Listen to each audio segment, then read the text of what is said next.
Hey curious cats, we've got a whirlwind of a video for you today. I think it's gonna sweep you off your feet. You might have seen reports about hurricanes and typhoons with their super strong winds and heavy rain devastating coastal cities. These spiraling thunderstorms cause floods and a great deal of damage, with many people losing their homes and even their lives. Sometimes we hear about cyclones or tropical storms having the same effect. So, have you ever wondered whether hurricanes, typhoons, and cyclones are all essentially the same thing?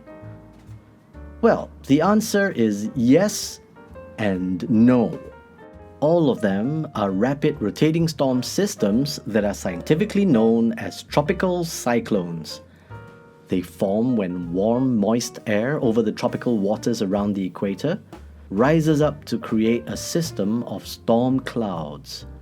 Winds blow the clouds in a circular motion around a center called an eye. Where the clouds pick up enough speed, they take on a life of their own and become a tropical cyclone.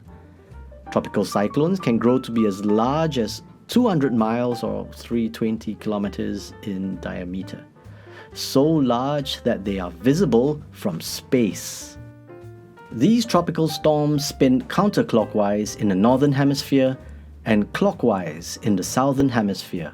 However, whether they're called a hurricane, typhoon, or cyclone depends on where they originate. They're just like cousins, all related but living in different parts of the world. They're called hurricanes when they develop over the Atlantic Ocean or northeastern Pacific Ocean and mainly make landfall in North America. The storms are called typhoons when they develop in the northwest Pacific, where they buffet Asian countries like Japan and China. Lastly, the weather systems are known as cyclones when they form over the Indian Ocean and South Pacific. Tropical cyclones have occurred for thousands of years, but the term cyclone was only coined by British sea captain Henry Piddington in the 1840s. It's derived from the ancient Greek word kuklos, which refers to the coil of a snake. The word hurricane comes from the Taino indigenous Caribbean word huracan, meaning evil spirits of the wind, and Huracan in Mayan mythology was the god of wind, fire, and storms. Typhoon, on the other hand, is thought to have Chinese origins. The Mandarin words Typheng literally means towering wind. You may have noticed that all these weather phenomena have something in common, other than their favorite game being Twister. They seem to have names like Hurricane Ian or Typhoon Haiyan. So why do these storms have names? The man who first gave names to the storms was Australian-based meteorologist Clement Wragg in the late 19th century.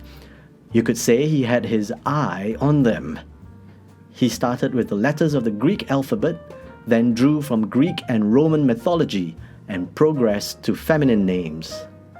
Finally, he used the names of politicians, many of whom he didn't like.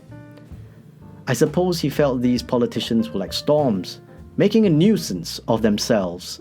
These days, on average, around 80 to 90 named tropical cyclones form each year around the world.